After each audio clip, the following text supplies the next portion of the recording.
Hi, my name is Jesse Smith. I specialize in new school tattoos, and today I'm going to be critiquing a bunch of other style tattoos. All right, so here we've got looks like a samurai skull leg sleeve, which is really well done. I love the black and gray, how smooth it is. Everything looks awesome. The few things that I think would help this tattoo would be to try to find a focal point, and I think in this particular piece the best focal point would probably be the skull's face, first and foremost. And so a lot of times what you want to try to do is you want to try to lighten, have good value contrast between the foreground and the background and where you want to bring your eye. In this particular piece there's a lot of gray everywhere, and you see a lot of spectrum 1 through 10, 1 being the lightest, 10 being the darkest. You see a lot of spectrum 1 through 10 through 90% of this tattoo, and because the upper part of the helmet here is real light, it kind of brings your eye straight to that. So what I would recommend is actually darkening in everything that you're not really trying to bring your attention to. So let me see. So I would kind of darken down this stuff here, and then I would actually lighten the skull so that you can focus more attention in on the skull. So yeah, I would darken up around here so my eye's not moving up in this direction. And then I would actually lighten the skull a little bit so that you can bring your eye in this area, because that's more of your focal point, would be the skull's face. And then also probably bring your attention more towards the hand here. And I'd be constantly trying to figure out how to balance the two and where I want the eye to go. The other thing I think would be good is to try to enhance the size of the things that are more important. So in this particular piece, the skull head would probably be more important than the hand. And when you look at this right now, the hand and the skull head are kind of competing for attention.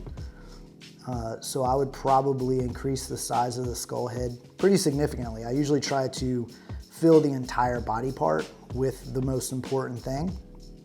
So in this particular piece, what I would do is I'd actually grab the head here, and then I would probably actually make that head fill up the majority of this area up here, and then have less of the hat at the top here. Once again, we want to kind of darken down that hat. So more skull, less hat, and then also, of course, lightening that hat up a little bit. Let's see what this looks like. Yeah, try to bring all your attention to that skull there. And then you can also bring a little bit of attention down here on this hand. And then lastly, the other thing that I would recommend is, right now you have skin competing against skin. So you have this really fun kind of negative space area in here with all these like kind of vertical lines and these ornamental shapes that you have. So I always try to, if you want those to kind of work a little more effectively, then I would come in and get some sort of value behind the piece here. And what that'll do is that'll kind of push forward these ornamental shapes that you have. Probably would make more sense for me to do this without the adjustments that I made. So if you look at it here, so I'm gonna make it so your eye's not having to jump back and forth between these light areas back here and the ornamental shape that you have. The other thing is whenever you want to bring your eye to something, you want to have high contrast there. And so when I'm looking at this piece, the places that have the highest contrast are, you have black next to white there, so your eye's gonna shoot there. And then also because of the way you have this negative stuff, this negative ornamental stuff, there's all these like areas where your eye's going to that I would say that you probably don't want them to go to. I mean, like I said earlier, you really want your eye to go straight to the skull head here and straight to the hand here, because those are the pieces that are, I think are most valuable as far as telling the story of what it is that you're trying to show off. So overall, I think directing the eye to where you want it to go is probably the thing that I would suggest the most. And then increasing the size, trying to make sure that the focal point, which is the skull head here, is filling up as much of the composition as possible. So, hope that helps. All right, the next piece we have here is a cat with a rose or a flower of sorts with a bunch of leaves around it. The first thing I would recommend here is to try to find your visual hierarchy based off of size, because a lot of times people, what they'll do is they'll kind of make everything the same size. So if you notice here, the flower and the cat are kind of like the same size. So what I would do is I'd try to make one of them significantly bigger than the other one. And then also typically wherever I want my eye to go and the character that I feel like has the hierarchy is the one I'll roll with. So in this particular case, I think that the piece I would roll with would be the cat head. Assume that the person who got this tattoo really loved this cat, and the cat is probably a memorial for a cat or something like that. So of course, focusing on that cat will enhance the piece overall. And so I would definitely make that cat as big as it can possibly be on this arm.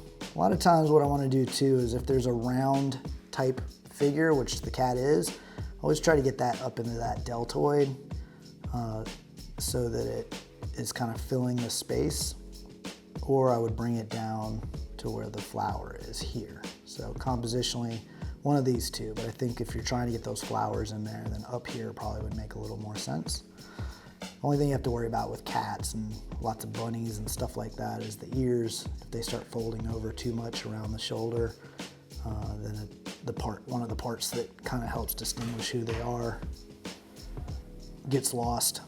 So having it far enough down where the ears aren't, bending over the side of the shoulder, but having it far enough up where it's kind of in the center of that deltoid there. Here. And then what I would do is I would take the flower and I would minimize the size of the flower and potentially add a few more if you could.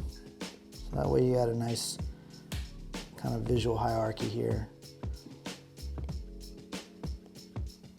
One of the rules that I learned one time that really stuck with me is whenever you're creating a composition, you kind of want to have like a mom and a dad and a couple kids. So you typically have one big character, a medium character, and a couple small characters.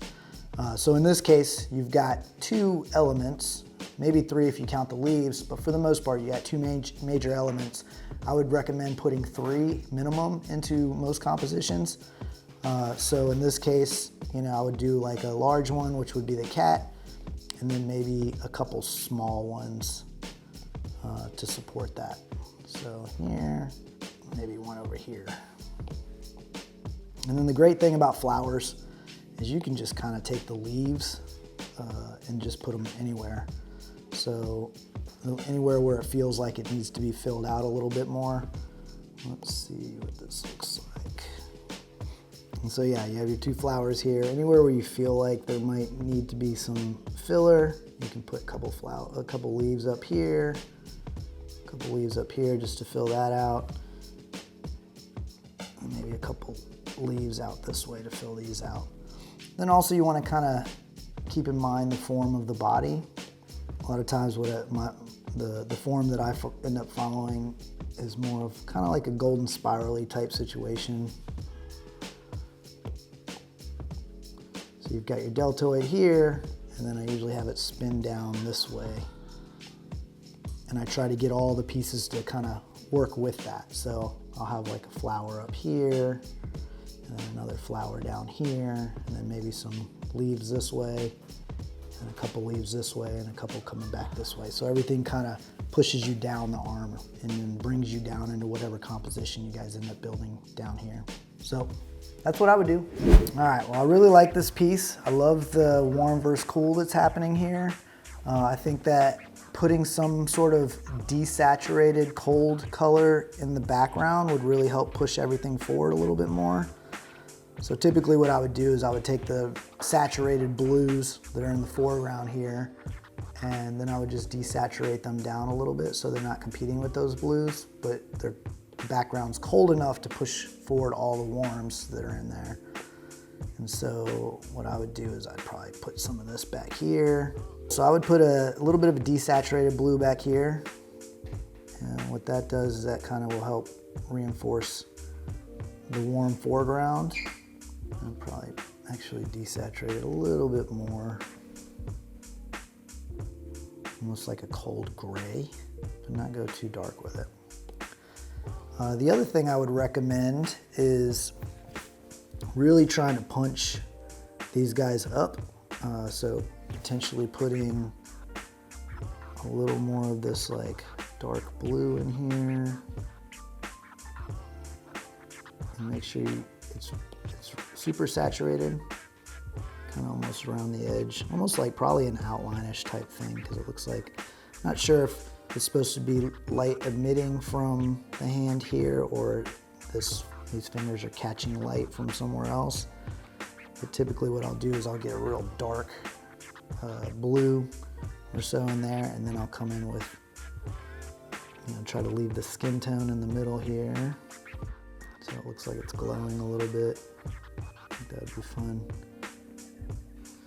I would bring this blue, maybe put a little bit in the thumb there.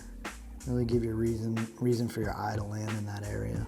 And then with this blue up here, I would probably bring that all the way out, up inside that cavity, that eye cavity there. And then get some darks in there to kind of really punch that contrast. And the other thing you could do to really sell this light source is getting the light to kind of bounce off of other areas. So I'd bring a little bit around the edge here. And then maybe a little bit grabbing that tip of that nose there. And then kind of the same thing with the hand here. If you come in with this blue, just kind of getting a little bit of the blue around the edge here. Can kind of give it a little bit of a glow, which can look real nice. Then I also would probably take the same thing you did with this eye. Also making sure that you're using super saturated blue in this area, because that's going to bring your eye up there. And wherever you have the highest contrast is where your eye is going to go. So, of course, if you really want your eye to go to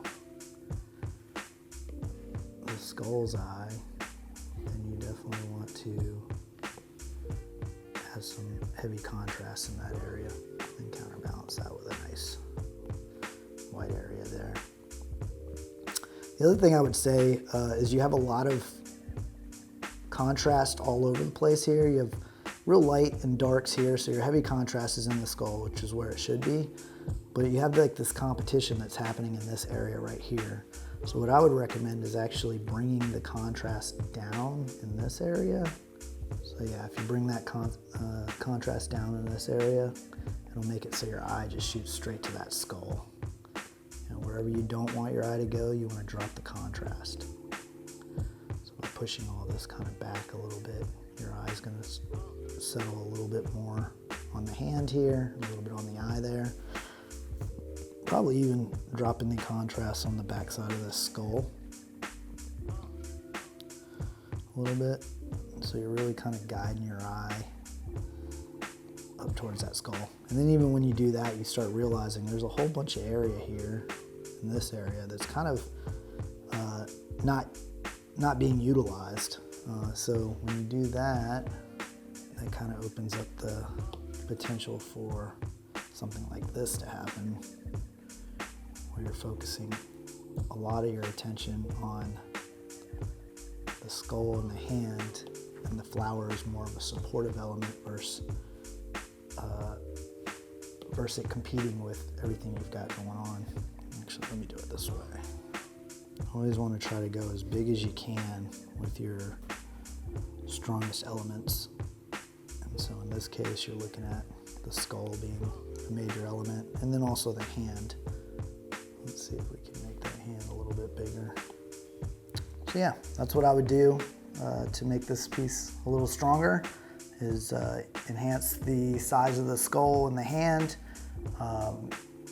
drop the contrast in the flower part of it, and then also increase the chroma of the areas you want to bring your eye to. So the eye of the skull, and then also the fingertips of the skull's hand. All right, next up, we've got a woman who is holding, it looks like some sort of atom or nucleus, some sort of glowing something. And with these pieces, you got to be very careful about getting your light sources spot on. So what I first and foremost would recommend in this particular situation is trying to get some sort of reference of the way that this light is going to be hitting her face. So what I would do is I would just find any person, it doesn't even have to be a female, a woman, a man, whatever, and just have them hold a light bulb or something that is illuminating in front of their face at the exact space that this neutron, what do they call them?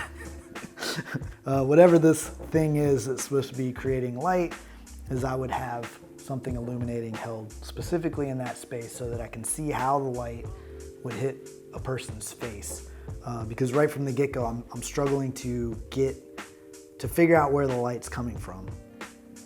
When you look at this piece, you know, a lot of the light's coming from the left side here, which makes me think that the reference that they used was lit from the left side. But then you've also got a little bit of light coming from this electron, and then light coming from her eye. So it's very difficult to see where the light's coming from. So I would try to establish what that light source is. Of course, having this electron of sorts be the light source would be probably the funnest. I also like the two eyes being lit. I love the eye being lit in the blue area. I think that looks really nice. But yeah, establishing this light source is probably the most important part of this piece. And because of the fact that all the warm colors are over here, your eye tends to go here, and then of course your eye is going right here because you've got a really high contrast here. High contrast in value, but also high contrast in color. Warm versus cold, so you've got a lot of cold around a warm piece, so your eye goes here. So your eye is kind of bouncing all over the place, which isn't a bad thing, but I think that you know, you want to try to lead your eye into one space and then have it direct to another space. So here I'm just struggling to kind of figure out where my eye is supposed to go. It's like bam, bam, bam, all up around here, down here. So controlling the contrast and the contrast all over the piece so that your eye kind of rests in one little area and then slowly explores everything else. It's not competing. Everything's competing for attention here. So one of the first things I would do is I would cool down the things that probably aren't as important. So here, if you kind of cool down that hair a little bit there. Also, I think this thing is taking a lot of attention away from her face, and it's not adding a lot of value to the overall piece. So all this stuff I would kind of drop the contrast, drop the value contrast, but then also drop the warm versus cold contrast. Kind of the same thing here. I mean, honestly, I think you could have probably gone through and went with a blue in here, you know, up this way, and a light blue kind of here. And what that does is that just automatically your eyes starting to move into this area now. So just getting rid of all those competing warm colors. You know, any of the skin that you can kind of see when you're looking at the piece, I would kind of make sure that that's covered in some cold colors. So you can see right now, just by cooling everything down around it, your eye's starting to move in this direction right here, starting being pointed towards her face and this electron. So then what I would do is I would really try to amp up this light source here. And so in order to do that, you kind of want to get everything around here to be warm. Even the cold colors that you're having in there, if you can just put a little bit of orange in there, that's going to help. These little white areas in here really help. You know, probably get a few more of those happening. You know, if we can get some of that stuff happening. Really in the middle there, it's super important. So now we're starting to establish like this as a light source. Might actually. All right, so then the next step is to try to like make sure that this light source is reacting with her face the way it should. And the way to do that is, once again, take a reference and then try to utilize that reference when in seeing how the light source will hit the face of the individual that you're drawing. And so right off the get-go, coming from this angle, you're gonna have this really cool shadow that pops up. That will actually bring this down. Whoops, wrong. Right here. Probably start kind of warming up the side or cooling up the side here. You can get more of this on the bottom of the nose here, like that. Definitely a lot around here. And I kind of like the way it's actually warm here. I would actually kind of take that warm, what you did on this side here, I would almost mimic that here and then keep all these cool colors that you have going on around the outside. Let's see what's the best way to do this. Let's see if this will work. I don't know if that's the best way to communicate that, but I think you get the gist of it. And so everything in this area is warm, and then you can get your cool stuff happening in the background here, which is really nice. The other thing that I would recommend, and I did this for a long time where I just refused to outline things because I was trying to do everything photorealistic and stuff like that. But I think in a piece like this, it would actually strengthen the piece if you either one, threw a nice outline around the hand here, really help kind of push that hand forward a little bit. Really get that kind of popping forward a little bit more, because right now it's kind of getting a little muddy and kind of feels like it's getting pulled into the electron as far as visual hierarchy. But if you didn't want to do that, then I think just really establishing clean lines of contrast between the hand and the electron. You know, using the light to separate those a little bit more. And then the other thing you want to try to do is minimize the amount of contrast that you're allowing to happen in the cold area. Because the more contrast you have happening there, the more attention it takes away from the actual light source where your eye should be. And so what I would do is I would get in there and I would just really try to drop that contrast down right there. So you can already see the separation. So now your eye's focusing on the electron, moving up to her face. You're not getting distracted by all the stuff that's happening around it. Really want to kind of like take as much detail out of this hand as possible so your eye's not getting stuck in that area. And then you can kind of focus on getting some of this warm stuff behind the hand. Oops, let me do that on this layer. If you put it behind the hand, that kind of pushes that hand forward a little bit. So maybe a little bit back here too. And so there you have it. I know it's a little sloppy, but reference is really important in these particular situations with light that's as tricky as this. So really trying to figure out how the light's gonna hit the subject matter, whatever it is that you're working with, I think will really enhance your pieces. All right, so this is a very graphic piece, you know, high saturation or high chroma, high contrast, very graphic. But even when it's graphic on a body part, I really still want to kind of see it fit that body part. And this one feels like it's just kind of just stuck on there like a sticker. And when you do that, you kind of set the client up for failure in the future, because when they start putting other tattoos around it, they're kind of stuck in these weird areas. So what I would do first and foremost whenever I'm putting a small tattoo on someone, knowing that they're probably gonna get more tattoos down the road, is I always try to find a space where it's not going to mess up the potential for a bigger piece down the road. So with this piece specifically, what I would do is I'd actually probably took this piece and just moved it down to here.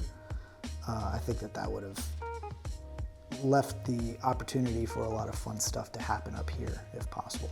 But if you were gonna keep it in the middle, then I would try to figure out some way to get it to either one, work into the body part, or two, some sort of, I don't know, ornamental framework or some sort of design around the sides here. You know, and being that, you know, hair is an easy way to do that. You know, being able to get some hair, kind of just to break it up a little bit, getting a little bit of ornamental stuff happening in here, so it's not just a big circle. The other problem is it's super difficult to do clean, round shapes on people. And so if you look at this piece, you know, and it's not bad at all, but you can see like it's just not super clean around the edges here, so it gets a little wonky. A good way to kind of like hide that is by adding stuff around the sides. That way, really you only have to make sure that you get from this area to this area looking smooth, and then this area to this area. So I think breaking it up, figuring out a way to make this ornamental. You know, I'm not a neo-traditional artist, or I don't do this type of stuff, but probably they do a little better at communicating what that should look like. But something, I don't know if it's scroll work or you know, some sort of ornamental stuff coming around the edge here. The other thing I would do too is, you know, figuring out where you want the eye to go, and most likely, I assume the artist who did this probably didn't draw it. It's probably a design that the client brought in. So once again, it kind of keeps your hands tied behind your back when the client says, "I want this exactly." But I still think it's an opportunity to bring in your own ideas. And one of the things that's happening here is your eye is going to this really odd shape in the middle here, you know, and I don't know that there's anything that would hit the face of a woman like this that would create this particular shape. So trying to figure out, you know, where the light's coming from at some capacity. And so, you know, picking a light source and trying to make it so it makes a little more sense. You probably would see, you know, maybe the nose having some stuff on there or having some light on there. You probably would have the upper lip, you know, potentially the chin here, you know, and then of course, you know, maybe the top of the cheeks here. I would once again get reference and then kind of try to figure out where those light shapes are and get those light shapes in there so that you don't have this really odd shape in the middle here that's kind of distracting from you. I also like this opportunity of being able to make this look super realistic and really get your attention going here. And I probably would have used that same opportunity in the eyes here so that you can make these eyes look really realistic. If they're open to having this look realistic, then I think the eyes are a good opportunity as well. But, you know, once again, I'm not a graphic artist, so this one's a little more difficult for me to critique. I guess there is one more area, the hair. I think that this hair could do a little more flowing, you know, get that hair to kind of move like regular hair. Right now it looks like it's all kind of stuck together in this weird thing, about to poke her in the eye. And then kind of the same thing here. There's just some weird things happening here. I'm not really sure where the strands of hair are going. You know, I think this is a lot of missed opportunity for some good flow. Seeing all the stuff on this side, and then you kind of have a little bit of place for your eye to rest on this side. You know, I think the eyebrows, you could have kind of maybe got those a little more detail in there to kind of match the hair. I mean, the part I would have probably had the most fun with would be, you know, getting those lips looking as photorealistic as possible, getting those eyes looking as photorealistic as possible. Potentially bringing some of this blue down here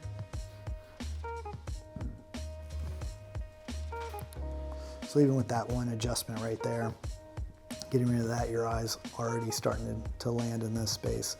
Whereas prior to that, you know, my eye was kind of just a whole bunch going on everywhere. You know, this thing's pointing me up to this eye, this weird shape in the middle here, this little random thing here, and then all these areas up here. It's like really just kind of trying to minimize as many of those weird little shapes as you can. Anyways, that's what I would do. Hope you guys enjoyed these critiques. Obviously, these are all amazing tattoos, but of course, I think everything can just get a little bit better with a little bit of help from someone else. So I appreciate everybody who submitted their designs. And if you'd like to see more, hit me up at jessesmithtattoos.com.